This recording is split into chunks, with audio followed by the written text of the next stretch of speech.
जय माँ भवानी। भवानी के फकीर चैनल में आपका फिर एक बार स्वागत है।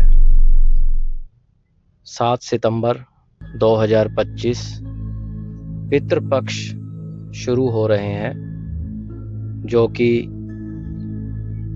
बहुत ही शुभ दिन माने जाते हैं। आज की जनरेशन को इन पितृपक्ष के बारे में बिल्कुल भी जानकारी नहीं है,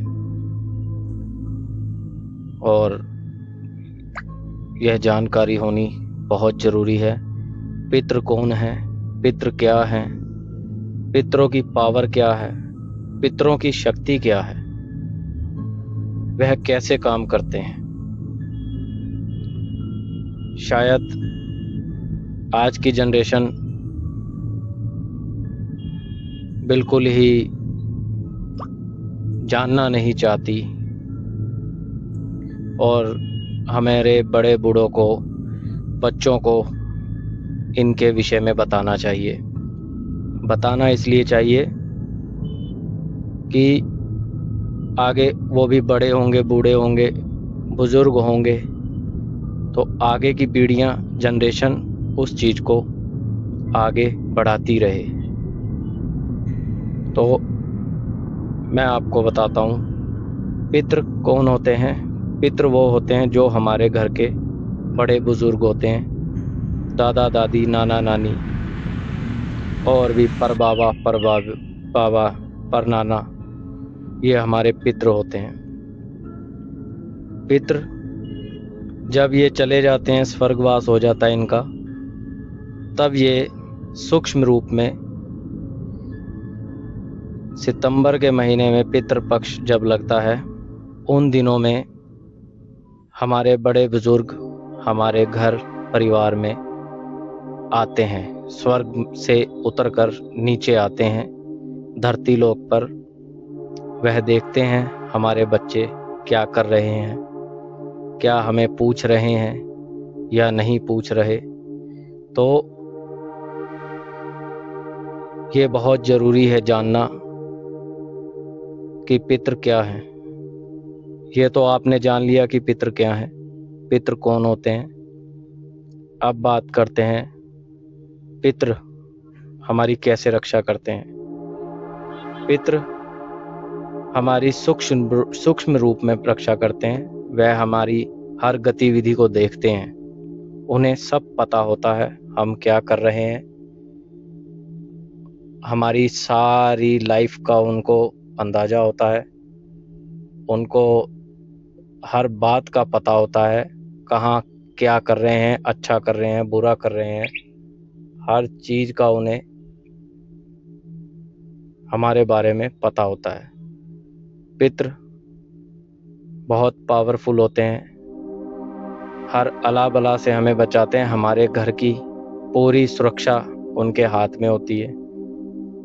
यदि हमारे घर के सदस्य उनको नहीं पूछते या उनसे बात नहीं करते या उनका श्राद्ध नहीं निकालते या अमावस्या नहीं निकालते या उनके प्रति किसी भी प्रकार का कोई कार्य नहीं करते, तो पितृ रुष्ट भी हो जाते हैं।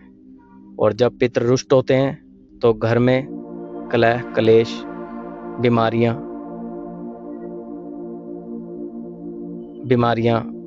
और एक्सीडेंट, अन्य प्रकार की समस्याएं हमारे जीवन में बनी रहती हैं। अनेकों एक्सीडेंट्स होंगे घर में, बाहर सड़कों पर गाड़ी घोड़े से दिक्कत आएगी, समस्याएं बनी रहेंगी। इसलिए हमें हमारे बुजुर्गों को खुश करके इस धरती से स्वर्ग लोक पर भेजना चाहिए। ये तो आपने जाना कि पितरों की पावर क्या होती है, पितृ कैसे कार्य करते हैं और पितृ कैसे आशीर्वाद देते हैं। जब आप पितरों को पूजते हो, इन 16-17 दिनों में उनका पूरा ध्यान रखते हो, तो वो आपको इस धरती लोक से ऊपर से आपको आशीर्वाद देते हैं कि फले फूलें, हमारे बच्चे परिवार आगे बढ़े, संतान का सुख का आशीर्वाद देते हैं। जिनकी संतानें नहीं होती उनको संतान सुख का आशीर्वाद दे के जाते हैं।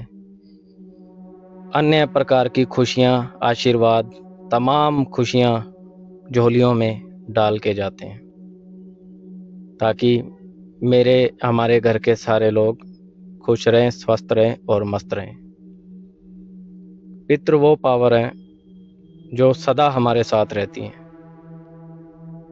हम उन्हीं के ब्लड से बने हैं, उनका ब्लड हमारे अंदर है, तभी वो विचरण करते हैं हमारे साथ, क्योंकि हम उनकी संतानें हैं, यही कारण है।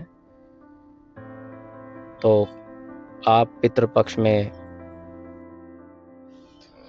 एक जानकारी और मैं आपको बता देता हूँ।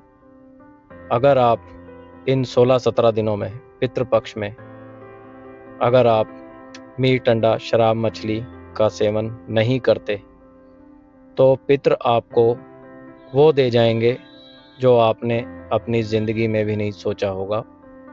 पितृ आपकी झोलियों में वो खुशियाँ डाल के जाएंगे कि आप सोच भी नहीं सकते। तो पितरों को मनाइए, उनका ध्यान करिए, वो और कोई नहीं हमारे। अब हम बात करते हैं इन 16 दिनों में हमें क्या अच्छे काम करने हैं अपने पितरों के निमित्त। कुछ नहीं करना, हमें सिर्फ कोई ज़्यादा हमारे पास पैसे कम हैं या हमारी समस्याएं ज़्यादा हैं तो हमें सिर्फ छोटे छोटे काम करने हैं।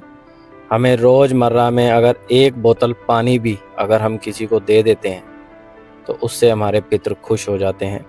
अगर हम 100 ग्राम 50 ग्राम सफ़ेद मिठाई लोगों में बांट देते हैं उससे भी हमारे पितृ खुश हो जाते हैं। हमें ज़्यादा से ज़्यादा फल बांटने चाहिए, जैसे कम सस्ते दामों पर आते हैं, केला हो गया, सेब हो गया, अन्य प्रकार के।